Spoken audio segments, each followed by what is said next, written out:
Hey, what's up? Yes, this is my second video. Um, Actually doing a little more editing to the video. Playing around with this program I have here. Well, on this one here, I went to Brooklyn. I went to Prospect POWERSPORTS. I went to go do my 600-mile checkup. Get oil change and get serviced. Yeah, walked in the shop, man. Look at that H2 right there. Jesus Christ. Hey, what's up, my brother? That dude right there, he's actually, I believe, one of the owners of Prospect POWERSPORTS. Yeah, this is the line of Ninjas. This place is like a big toy store for me. Like, going there, I get super excited, like really excited. But hung out there for about 2.5 hours. They finished my bike. They took care of me pretty quick, and I started saying, let me start getting ready, go back to the Bronx. Actually, when they did the service of me, I asked them to also give me an estimate of some damages that was caused to my bike due to a company knocking my bike over. They claimed they backed up into the bike and they tipped over, but nah, that wasn't actually the case. I believe they actually knocked it over with some furniture or some shit like that. He gave me an estimate. The damages was about 700 in damages, and I got the estimate with me, so figured it was such a beautiful day. Let me go and head back over there, drop this estimate off to the company, and go for a ride today. I said, let me fill my bike out. It's feeling really good. The weather's perfect. So let me go actually a little local. I was gonna take the local roads. Yeah, I'm gonna take the highway actually, but I just wanted to hit the local roads first. I love doing that out here in Brooklyn. Look how clean and peaceful it is out here. This truck right here in front of me, Jesus Christ, like, I remember, man, I had to like zip around him real quick, and I think he kind of got upset that I did that. But hey, listen, I got a bike, got a little truck, just move out the way. Anyway, yeah, man, bike feels real different after I got it serviced. Actually feels great, real great. I feel like it had more power for some reason. I don't know, maybe it was the oil change. But yeah, I could feel it. I can definitely feel the difference in power. And you see, he just flew right by me. I think he was really upset. So I start laughing in situations like that. Don't take too much things seriously or argue or fight with other motorists. I mean, other cars, because yeah, they got a car and I got a bike. They could actually just run my ass over, and knock on wood, I hope that never happens. But yeah, I'm just deciding, let me take the local roads here. I was on the service road over here. Just feeling the bike out. Just wanted to feel it, see if I needed to go back to POWERSPORTS for anything, and it didn't look like it, didn't feel like it. So I just kept going. Instead of me spinning around, because I'm actually going the opposite way of the way I'm supposed to be going. But like I said, I was just riding around a couple, the streets of Brooklyn over here, and just to feel the bike out. Yeah. Then this is, I actually started deciding, well, let me go back to the company that knocked my bike over and caused damages, and let me go bring them the estimate, let them know how much they have to pay for the damages, and I want to fix my bike. I want to put back the way it was, because it's a brand new bike, 2018, and it just hurts when somebody destroys your item and they try to play it off like they didn't do anything. But thank God for witnesses and people around my job. They let me know exactly what happened to the bike, and it was on video. So the company's not going to give me a hard time with paying for the damages. They're already aware that their driver caused damages to my motorcycle, so I'm glad we got that out the way. So yeah, you see, I just literally went around the block. Now I'm actually gotta go heading back to the Bronx. So yeah, this is Ocean Parkway, I believe this is Ocean Parkway. Yeah, and I remember this part. I was at the light. These cars right here, they all ran the light right there, because I guess they got caught in the light. So I didn't even want to push any forward. I said, let me stay here, wait for the light. I am in Brooklyn. You know, there's cops everywhere out here. And you know, I really don't like acting crazy. Like, I actually do follow the rules and regulations, believe it or not. Yeah, so I know there was a scene right here that I felt like it was a little crunchy moment for me, where, you know, I'm gonna have to go right now and I'm gonna have to make a left, and I actually have to get in that middle lane over there. And you know I got a car right here to my right. I got one right on my ass. And as I was about to, just as I was about to, there's a part where I see the cops coming, and you see, just hold on a minute here. Hey, nice weather we're having. Oh man, yeah. So yeah, just you see, like, you really probably can't see him right now, but there's a Hummer, like, right on front of me, like all the way up there, like facing me. And now the cops, they jumped out. You see, they right there. They just shoot around him. So, you know, you see the car on my right there. I got one on my ass, like, and they're not realizing that this is you know, an undercover cop right now, right in front of us. And you know, I just punched it a little bit. I pushed it up, you know, to keep, you know, get a little distance from these cars that's on my ass. Yeah, you know, if I wanted to, I could have just left them all, but I ain't want no problems with the cops. So yeah, I'm already on my way. I start heading off. This is one of the routes I actually take to go back home.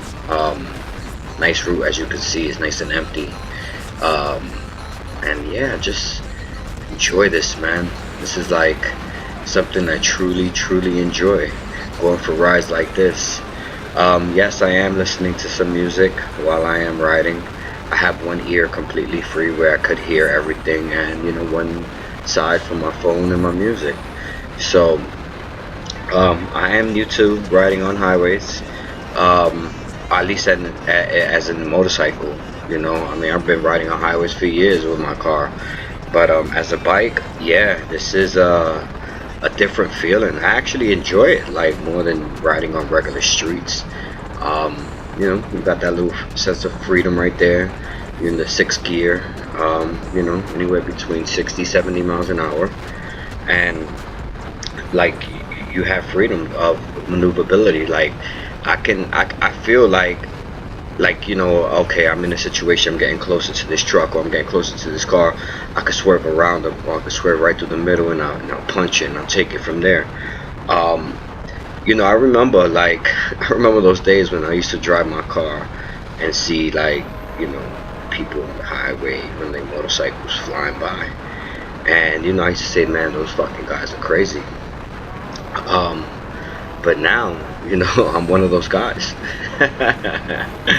You know, and yeah, like, you know, I explained it right there, how my boy told me, yo, listen, you have to take this bike on the highway, man, and you have to open it up. That was my boy Steve. And you know, I told him, I said, yeah, I will. I'm just, you know, not today. It was my first day. I had this bike one day, but the next day, man, I took it right on that highway, and I took off, man. I took off from that day, and it was such an adrenaline rush from there. It was almost like, I need this fix. I need it. I need to feel it. Yeah, I really understand that feeling now, what other people feel like when they get on their bikes, and you know, they just take that highway and just see ya, gone. Yeah, right here, like I said, this whole trip, I'm not familiar with this trip. Like, honestly, I'm really not. I'm actually going off a GPS that's in my ear, so it's actually telling me what to do, you know, what lane to stay on. But you know, like I said, once you start hitting all this traffic, and you know, you just start getting uneasy, you start feeling like, Jesus Christ, I hate to stop and go, and then I'm realizing, you see in my rearview mirror, I got cars so close to me, because I'm on a motorcycle. You know, these guys, they're really not paying attention. They were about to pin me, so I feel like I got some room. Let me just cut it right there. And then from there, I just started to say, yo, hey, I gotta make it back. I gotta cut back.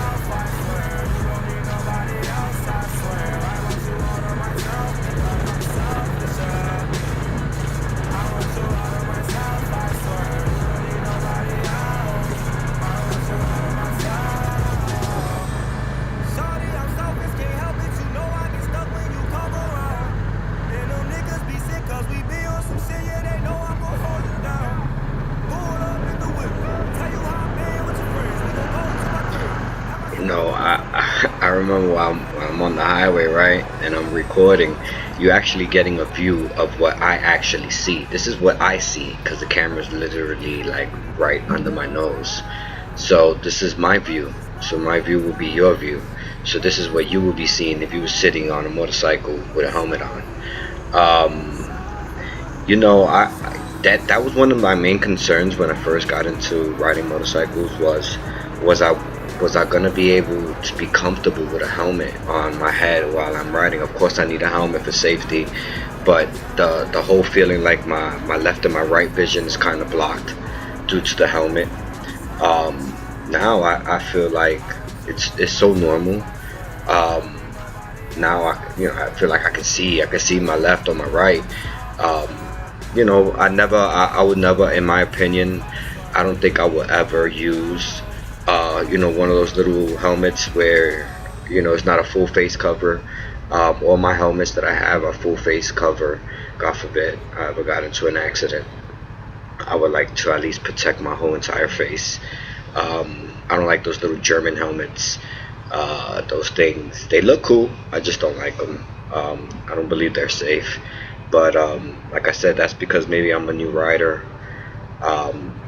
Yes, I am riding right now in like a t-shirt where I should be actually wearing my protective gear jacket, but it was literally 92 degrees and I was not trying to be like soaking wet and the heat, you know. And yeah, it feels good when you're on the highway and you're not in traffic and the wind is going through the jacket, but I knew on this day I was going to be sitting in some traffic, so I just said, hey, I'm going in my t-shirt, let me play the safe road. And I wasn't going to be flying like that anyway, because I don't have my protective gear on. But yeah, now you see, like at this point, man, I start getting frustrated. I'm trying to find little gaps of in and out of lanes so I can keep going, because like I said, this stop and go just starts getting to me after a while. I feel like my hands, you know, from the clutch and the brake, it starts to you know, become to get a little sore, you know, because I'm constantly switching, going back and forth. But like I said, I don't try to do it too much. I play the in and out game, you know, here and there. You know, I'll cut here, I'll cut there.